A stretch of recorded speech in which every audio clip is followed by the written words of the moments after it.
Students, இன்றைக்கி நம்ம என்ன பார்க்க போகிறோன்னா ஃபோர்த்து லெசனோட ஃபஸ்ட்டு டீட்டெயில். அந்த லெசன் ஃபோர்த்து லெசன் என்ன லெசன் பேர்னா கன்சம்ஷன் அண்ட் இன்வெஸ்ட்மெண்ட் ஃபங்க்ஷன். அதோட ஃபஸ்ட்டு டீட்டெயில். அந்த ஃபஸ்ட்டு டீட்டெயிலோட கொஸ்டினை ஃபஸ்ட்டு படிச்சிடறேன் ஸோ தட் உங்களுக்கு புரியும். அந்த கொஸ்டின் என்னென்னா, explain Keynes psychological law of consumption function with diagram. நம்மளோட டெக்ஸ்ட் புக்கில் பேஜ் 36 அண்ட் 37 வந்து இந்த கொஸ்டினோட ஆன்சர்ஸ் இருக்குது. ஸோ நம்ம அந்த 36 பேஜ் நம்பர் நீங்கள் எடுத்துக்கோங்க. ஸோ அகெயின் நான் சொல்கிறேன், இது கிளியராக இல்லைன்னா நீங்கள் வந்து புக்கை ரெஃபர் பண்ணிக்கோங்க. ஏன்னா இதில் கிராஃப், இது டயக்ராம் இதெல்லாம் வருது. ஸோ நான் ஒன்றா படிக்கிறேன் ஸோ தட் உங்களுக்கும் புரியும். ஃபஸ்ட்டு வந்து கென்ஸ் சைக்கலாஜிக்கல் லா ஃபங்க்ஷன். கென்ஸ் சைக்கலாஜிக்கல்னால் என்ன? உளவியல். லான்னா என்ன? சட்டம். ஸோ கன்சம்ஷன்றது நம்ம நுகர்வோர் இது பண்ணுறதா கொஞ்சம் கன்சம்ஷன் சொல்கிறது. ஸோ இதை வந்து ஃபஸ்ட்டு அது என்ன அவர் சொல்ல வராருங்கிறத ஃபஸ்ட்டு எக்ஸ்பிளைன் பண்ணிடுறேன். Keynes propounded the fundamental psychological law of consumption which forms the basis of the consumption function. So consumption base பண்ணி இது இருக்குது. propounded என்னன்னா முன்மொழியப்பட்டதுன்னு அர்த்தம். He stated that the fundamental psychological law upon which we are entitled to depend with great confidence both prior from our knowledge of human nature and from the detailed facts of experience is that men are disposed as the rule on the average to increase their consumption as their income increases but not by as much as the increase in their income. So இவரோட loss வந்து என்னென்னா human, அதாவது நம்மளுடைய சம்மந்தப்பட்ட மனிதர்கள் சம்மந்தப்பட்டது இந்த hens லாங்கிறது. இவர் வந்து என்ன சொல்ல வராருன்னா, நம்மளுடைய வருமானம் இன்க்ரீஸ், அதாவது இன்கம் இன்க்ரீஸ் ஆக ஆக நம்மளுடைய கன்சம்ஷனும் வந்து இன்க்ரீஸ் ஆகும் அப்படிங்கிறது தான் இந்த Keynes law of consumption. So அதை தான் இந்த லா வந்து ஸ்டேட் பண்ணுறது. ஸோ ஒரு லா எழுதும்போது அவர் என்ன சொல்ல வராருங்கிறத வந்து கரெக்டாக நீங்கள் இண்டிகேட் பண்ணி எழுதணும். ஏன்னா அந்த கொஸ்டினுக்கு அந்த லா, அந்த அவர் என்ன சொல்ல வராருங்கிறது தான் கண்டிப்பாக முக்கியம். ஸோ அது நீங்கள் அதை கரெக்டாக புரிஞ்சுன்னு படிச்சிங்கன்னா தான் உங்களுக்கு பை ஹார்ட் ஆகும். Next, the law implies that there is a tendency on the part of the people to spend on consumption less than the full increment of income. அதாவது ஜென்ரலாக நம்ம அவர் சொல்ல வர்றது என்னென்னா, வருமானங்கள் பெருக பெருக கன்சம்ஷனும் வந்து இன்க்ரீஸ் ஆகும். பட் இன் ரியாலிட்டின்னு வரும்போது நம்மளுடைய மக்களோட நேச்சர் வந்து என்னென்னா, கன்சம்ஷனுக்கு வந்து ஸ்பெண்ட் பண்ணுற அமௌண்ட் வந்து கம்மியாக ஆகும். we will not utilize the full income அப்படிங்கிறத அவர் சொல்ல வராரு. ஸோ ஒரு லான்னு இருக்கச்சு அசம்ஷன்ஸும் இருக்கும். ஸோ இந்த லாக்குரிய அசம்ஷன்ஸ் என்னென்னு நம்ம பார்க்கலாம். ஸோ இதோட அசம்ஷன்ஸ் என்னன்னு நம்ம பார்க்கலாம். த லா இஸ் பேஸ்ட் அப்போ போகிறதுக்கு முன்னாடி அந்த ஃபியூ லைன்ஸில் இருக்கிற சில அந்த வேர்ட்ஸோட மீனிங் என்னன்னு சொல்கிறேன். ஃபண்டமெண்டல்ங்கிறது அந்த வேர்டில் அங்கே இருக்கிறது என்னென்னா அடிப்படைன்னு அர்த்தம். என்டைட்டில்ன்றது என்ன? தலைப்பில். ப்ரியர்னா முன்னு இது சொல்கிறது. டிஸ்போஸ்ட் அப்படின்னு அது வேர்டு வருது பார்த்தீங்களா, அது வந்து என்ன? அகற்றப்பட்ட. ஆவரேஜ்னால் என்னது? சராசரி. ஸோ இம்ப்ளைஸ், அது என்ன இம்ப்ளைஸ்னால் என்ன குறிக்கிறது? டெண்டன்சிங்கிறதுனா மக்களோட போக்கு. அப்புறம் இன்க்ரிமெண்ட்டுன்றது அதிகரிப்புகள். ஸோ இதெல்லாம் அந்த பேராகிராஃபில் வர மீனிங்ஸு. ஸோ தட் உங்களுக்கு புரியாமல் நீங்கள் படிக்க வேணாங்கிறதுக்காக நான் தமிழோட மீனிங் சொல்கிறேன். நெக்ஸ்ட், இப்போ அசம்ஷன்ஸ். ஒரு லான் இருக்கச்சு ஒரு அசம்ஷன்ஸ் கண்டிப்பாக இருக்கும். ஸோ அந்த அசம்ஷன்ஸ்னால் என்னது? அனுமானங்கள்.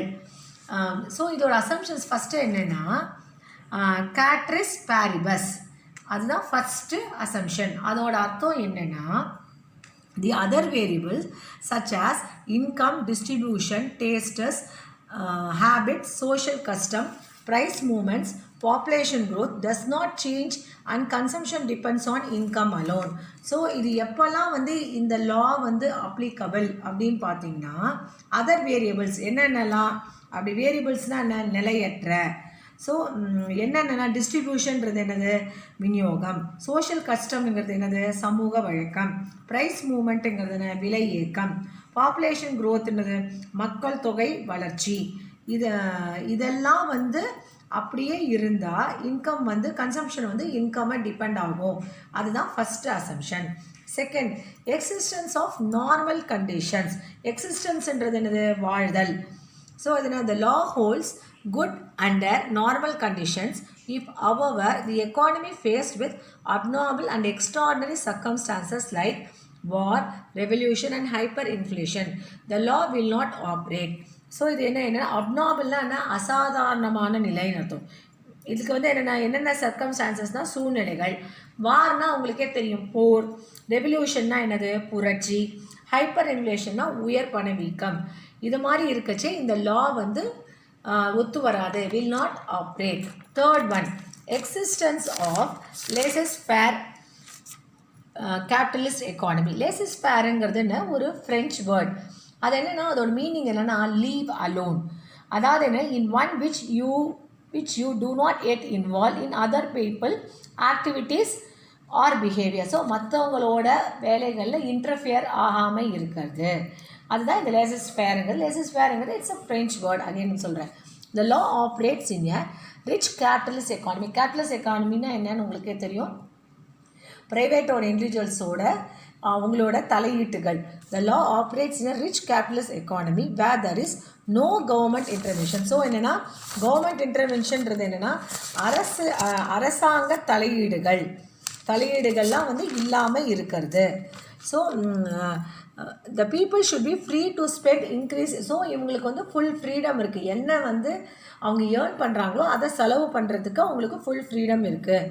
இன் the case of regulation of private enterprise and consumption expenditure by the state, the law breakdowns. இது இப்போ வந்து ப்ரைவேட் என்டர்பிரைஸோட ரெகுலேஷன் இருந்ததுன்னா இந்த லா வந்து இங்கே அப்ளிகபிள் ஆகாது அப்படின்னு சொல்ல வராங்க. இதுக்கு வந்து நெக்ஸ்ட் பேஜ் 37ல் ப்ரொபோர்ஷன்ஸ் ஆஃப் திஸ் லா. ப்ரொபோர்ஷன்னா என்ன, விகிதம்.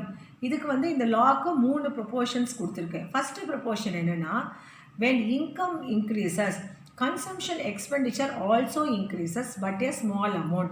அதாவது நம்மளுடைய வருமானம் வந்து பெருகிச்சுன்னா, தட் இஸ் இன்க்ரீசஸ், கன்சம்ஷன் எக்ஸ்பெண்டிச்சரும் வந்து என்னென்னா அதுவும் இன்க்ரீஸ் ஆகும். பட் இன்க்ரீஸ் ஆகும் ஒரு மேஜராக இன்க்ரீஸ் ஆகாது, ஸ்மாலர் அமௌண்ட், ஒரு சிறிய அளவில் தான் அதோட இன்க்ரீஸ் இருக்கும். எக்ஸ்பெண்டிச்சர்னா செலவு. இதுதான் first proportion. The reason is that income increases, our wants are satisfied by side. அதாவது நம்ம வருமானம் பெருகிச்சுன்னா நம்ம தேவைகளும் பெருகும் side by side.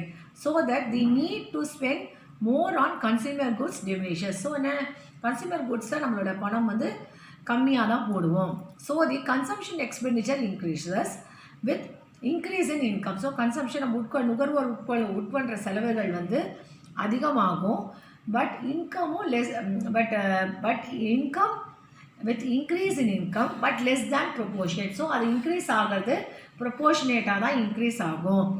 Second proportion என்னன்னா, the increase income will be divided in some proportion between consumption expenditure and saving. So அதாவது increased incomeன்றது என்ன, நம்மளுடைய வருமானம் பெருக ப்ரொப்போர்ஷன் டிவைடட்னா என்ன, அது பிரிஞ்சு என்னவா ஆகுதுன்னா கன்சம்ஷன் எக்ஸ்பெண்டிச்சருக்கும் சேவிங்க்கும் ரெண்டும் சமமாக பகிர்ந்தளிக்கப்படுங்கிற மாதிரி அவர் சொல்கிறாரு. ஸோ இங்கே டிமினிஷஸ்ங்கிறது வந்து இங்கே என்ன சொல்லணும்னா decreases. This follows from the first proportion.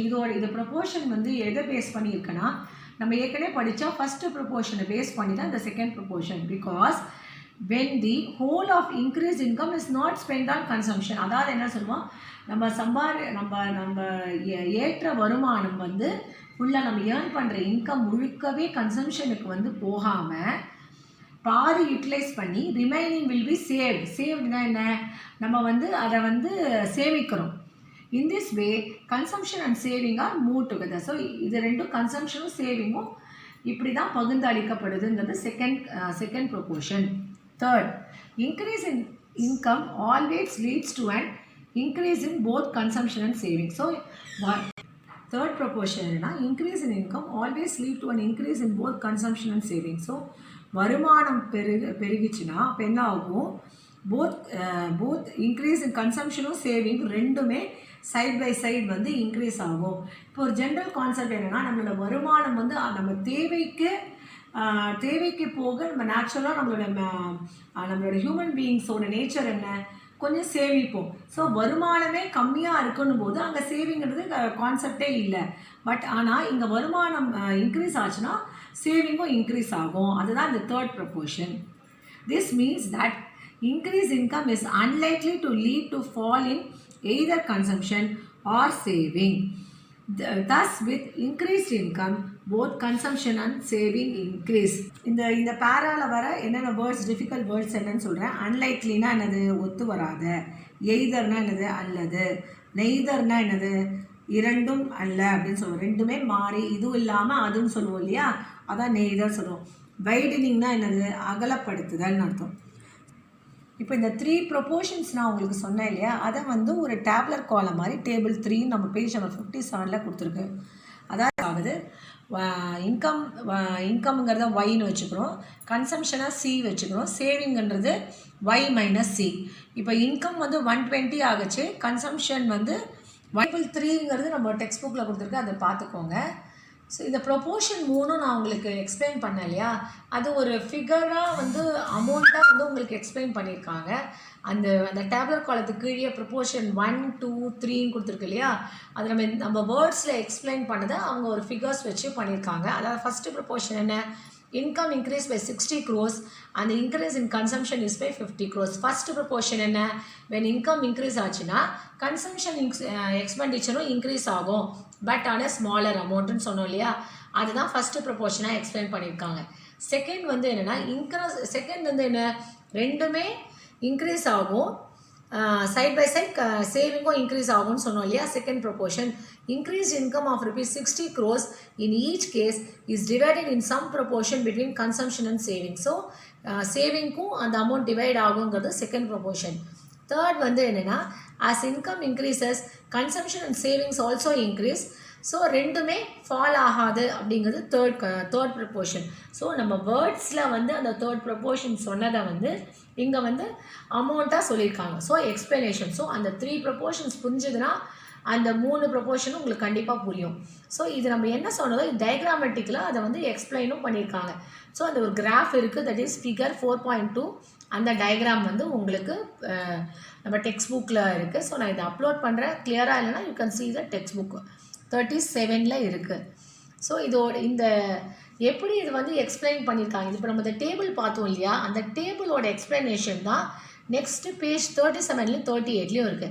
37ல் first proportion என்ன கொடுத்துருக்காங்கன்னா, when income increases from 120 to 180, consumption also increases from 120 to 170. அது வந்து இந்த டேட்டாஸ் வந்து என்னென்னா நம்ம அவங்க கொடுத்த டேப்லர் காலத்தை வச்சு எக்ஸ்பிளைன் பண்ணியிருக்காங்க.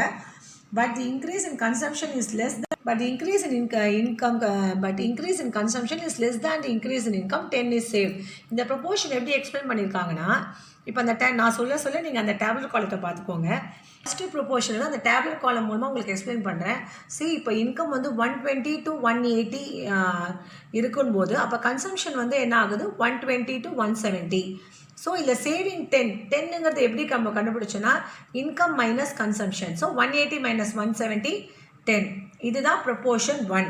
இப்போ நீங்கள் அந்த நான் சொல்கிறது புரிஞ்சு இப்போ நான் உங்களுக்கு அந்த ப்ரொபோர்ஷன் 1 எக்ஸ்பிளைன் பண்ணுற பாருங்க. when income increases from 120 to 180, கன்சம்ஷனும் increase ஆகுது, தட் இஸ் 120 to 170. ஸோ அந்த increase in consumption is less than the increase in income. So அப்போ வந்து எப்படி நம்ம அதை சேவ் பண்ணுறது எப்படின்னு பார்த்தீங்கன்னா, income minus consumption. So 180 minus 170 10. This is proportion 1. Proportion 2. Proportion 2ல் அகெயின் வந்து நம்மளோட டேப்லெட் காலத்தில் பார்த்தீங்கன்னா இன்கம் இன்க்ரீசஸ் வந்து என்ன, 180 to 240. ஸோ 2லேருந்து 3 பார்த்தீங்கன்னா தெரியும். அப்போ அதுவும் it's divided in some proportions between consumption by என்ன 170 அண்ட் 220. ஸோ அதுலேயே சேவிங்ஸ் வந்து நம்ம இதுலேருந்து அதை மைனஸ் பண்ணால் நம்மளுக்கு என்ன கிடைக்குது, 10 and 20. இந்த செகண்ட் ப்ரொபோர்ஷன் சொன்னேன் இல்லையா, அதாவது 180லேருந்து 240. ஸோ கன்சம்ஷனும் இன்க்ரீஸ் ஆகுது, என்னது 170 to 220. ஸோ அப்போ சேவிங் வந்து என்ன, 10 and 20. So another thing students, இப்போ இந்த இன்கம் கன்சம்ஷன் நீங்களே கூட ஓனாக வந்து உங்களோட வேல்யூஸ் போட்டுக்கலாம். பட் ஒன்லி திங் இந்த கான்செப்ட் வந்து கரெக்டாக நீங்கள் எக்ஸ்பிளைன் பண்ணணும். உங்களுக்கு எக்ஸ்பிளைன் பண்ண முடியல அப்படின்னா better you can follow this tablet காலம், என்ன அவங்க கொடுத்துருக்காங்களோ அதே நீங்கள் ஃபாலோ பண்ணிக்கலாம். தேர்ட் ப்ரொபோர்ஷன் வந்து என்னென்னா, increase in income that is 180 and 240 lead to increase consumption என்ன 170 and 220 and increase is saving 20 and 10 than before. அது எப்படின்னா இங்கே பாருங்கள், இப்போ 180லேருந்து 240 ஆகச்சு என்ன ஆகுது, 170லேருந்து 220 ஆகுது. ஸோ அப்போ சேவிங்கும் என்ன ஆகுது, 10 and 20. ஸோ செகண்ட் ப்ரொப்போர்ஷன் மாதிரி தான் தேர்ட் ப்ரொப்போர்ஷனும். ஸோ இது ஒன்லி திங் நம்ம இது என்ன நம்ம டேப்லெட் காலத்தில் போட்டிருக்கோமோ அதை வந்து நீங்கள் ஒரு கிராஃபாக நம்ம ப்ரெசென்ட் பண்ணால் என்ன வேல்யூஸ் போட்டோன்னா, that is X axis Y ஆக்சிஸை கீழே வந்து consumption, X axis denotes the consumption, Y வந்து நம்ம என்ன வேல்யூஸ் போட்டிருக்கோமோ அதை பிளாட் பண்ணால் உங்களுக்கு அது வந்து என்னென்னா 45 டிகிரி இதில் வரும் அப்படிங்கிறது தான் அதில் கொடுத்துருக்கு. எக்ஸ்பிளைன் தட் அது last line, it is clear from the widening area below the C curve and the saving gap between 45 degree line and curve. So வைடனிங்கிறது என்னென்னா அகலப்படுத்துதல், அந்த கேப்புங்கிறது இடைவெளி. ஸோ இந்த கொஸ்டினுக்கு நான் அகைன் ஒரு சின்ன ஒரு ப்ரீஃப் இது சொல்கிறேன். ஃபஸ்ட்டு வந்து என்னென்னா அந்த தியரி என்னன்னு நீங்கள் சொல்லிவிட்டு அந்த தியரியோட அசம்ஷன்ஸ் எழுதணும். அதுக்கப்புறம் ஒரு 3 ப்ரொப்போர்ஷன்ஸ், ஒரு டேப்லர் காலம், அந்த டேப்லர் காலம் அதுக்கு அடுத்தது வந்து என்னென்னா அந்த ப்ரொப்போர்ஷன்ஸ் நீங்கள் என்னென்னா நீங்கள் சென்டென்ஸாக சொன்னீங்களோ அதை வந்து நம்பர்ஸாக நீங்கள் எக்ஸ்பிளைன் பண்ணணும் ஒரு ருபீஸ் வச்சு. தென் தி கிராஃப், அந்த கிராஃபுக்கு அடுத்தது இப்போ கிராஃப் வரைஞ்சிரும். அந்த டேப்லர் காலத்தோட எக்ஸ்பிளனேஷன் தான் அந்த 1 to 3 பாயிண்ட்ஸ், அவ்வளோதான். It's very easy. But only thing அந்த கான்செப்டை புரிஞ்சுக்கிட்டிங்கன்னா ரொம்ப ஈஸியாக நீங்கள் ஈஸியாக 5 மார்க்ஸ் வாங்கிடலாம். This is also very important question. Students இந்த கிராஃப்லாம் போடச்சே நீங்கள் கிராஃப் ஒரு தடவை போட்டு பாருங்கள். தென் அந்த டேப்லர் காலத்தை நல்லா ஞாபகம் வச்சுக்கோங்க. பட் கான்செப்ட் இதுதான். ஸோ கன்சம்ஷன் சேவிங் எப்படி வருது அப்படிங்கிறத வந்து நீங்கள் எப்படின்னு அந்த மெத்தடை தெரிஞ்சுக்கிட்டிங்கன்னா எனி வேல்யூஸ் நீங்கள் போட்டுட்டு உங்களோட ஓன் வேர்ட்ஸில் கூட நீங்கள் இது எழுதலாம். So if you like this channel please refer to your friends and subscribe my channel. Thank you. நான் நெக்ஸ்ட் வீடியோவில் உங்களை மீட் பண்ணுறேன்.